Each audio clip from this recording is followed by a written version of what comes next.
તો ભાઈ જો સવારમાં મનીષા સોલાર ધોઈ રહી છે. ઘણી ધૂળ જામી ગઈ છે ભાઈ. સોલાર અઠવાડિયામાં એકવાર ધોવું જ પડે, નકર યુનિટ ઓછા બનવા માંડે. ફર્સ્ટ ક્લાસ ધોઈ રહી છે ભાઈ. ચાલો હવે ને હું તમને અમારું નીચેનું જે ગાર્ડન છે ને એમાં બહુ ટમેટા આવી ગયા છે. આપણે જે કુંડામાં વાવેલા હતા ને એમાં, તો એ ગાર્ડન તમને બતાવું.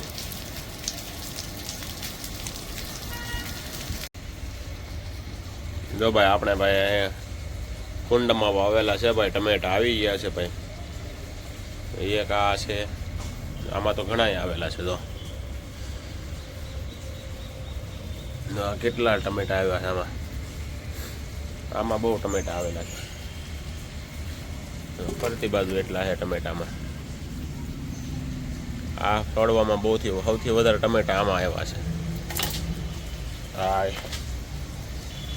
બીજા જો આમાં હોતના આવ્યા છે. લંબુસ ટમેટા છે. આ લંબુસ ટમેટા ઘણા આવ્યા છે આમાં. મને આમાં એટલા આવ્યા છે. 3-4 તો આમાં આવી ગયેલા છે.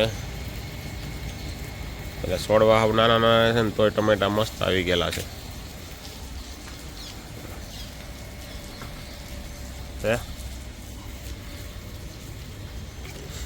સૌથી વધારે આની અંદર દેખાય છે.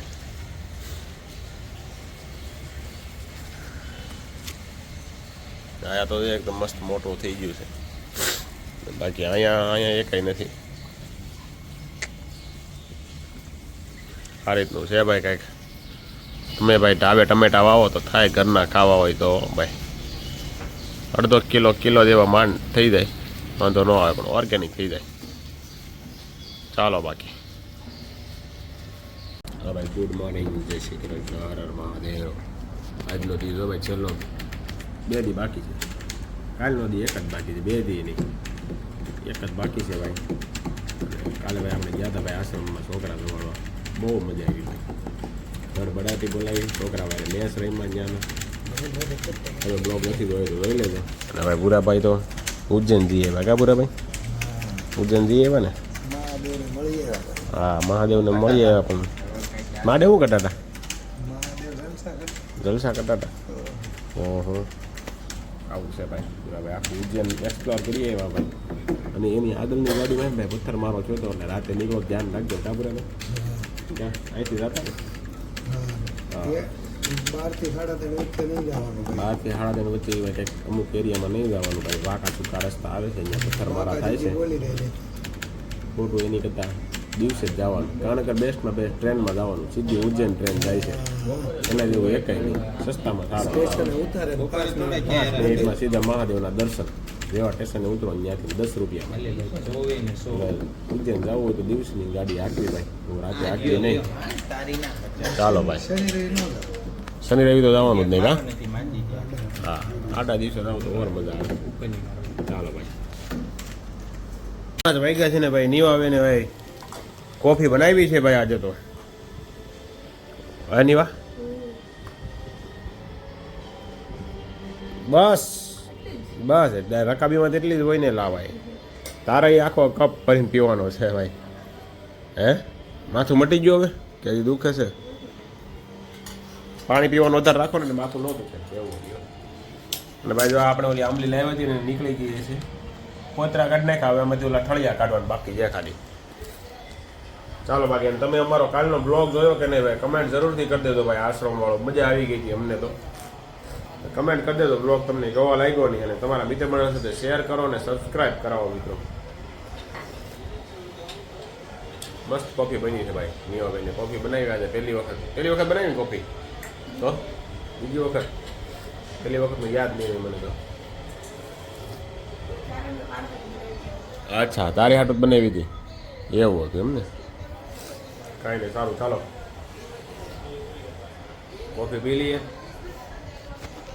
તો ભાઈ આપણે આવી ગયા છીએ કષ્ટભંજન કાર પોઈન્ટમાં. અનિલભાઈના કાર મેળે આવી ગયા છીએ ભાઈ. જોરદાર બધી ગાડીઓ પડી છે ભાઈ. તમારે લેવી હોય તો આવી જાજો કષ્ટભંજન કાર પોઈન્ટમાં. અને ભાઈ સુરતમાં છે ને ભાઈ ક્યાંય ન ખવાય નહીં. સુરતવાળા ખાય ભાઈ. સેવ મમરા અને ચીઝ પાપડી. તમે ક્યારે ટેસ્ટ કરી કે નહીં કમેન્ટ જરૂરથી કરી દેજો.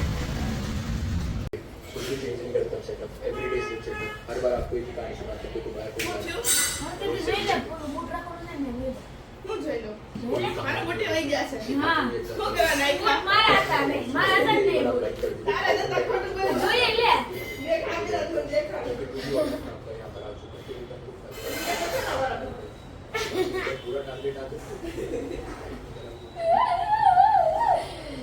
નહીં એટલે હવે નાખી દો તારા બૂટ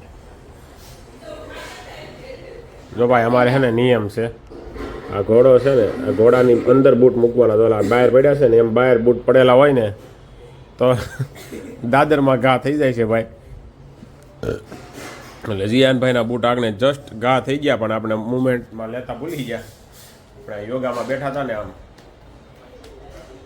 શું કહેવાય આને આ કયું આસન કહેવાય ભૂલાઈ ગયું વજ્રાસનમાં બેઠા હતા ને ત્યારે ભાઈ ફોન સાઈડમાં પડ્યો તો એમાં ભૂલાઈ ગયું આગળ નીવાએ કીધું કે ભાઈ કે અહીં બૂટ કોના પડ્યા છે જેના પડ્યા એના વયા જાય છે જીયાનભાઈના પડ્યા હતા ગાયબ થઈ ગયા ભાઈ અહીંયાથી સીધા નીચેના બાળના દાદરમાં વયા ગયા જીયાનભાઈ દોડીને તો લઈ આવ્યા પણ હવે નીવાના બૂટ નાખી દીધા છે જોઈ નીવાબેન હમણાં થોડા ગરમ થાય ને એટલે બાકાજી કે બોલાવશે નીવાબેન પાછા ચાલો અને ભાઈ જીયાનભાઈ લેસન કરે છે હવે થોડાક દિવસ પરીક્ષા ચાલુ થાય છે ભાઈની જોઈએ હવે કેમ થાય છે આ વર્ષે કાજીયાન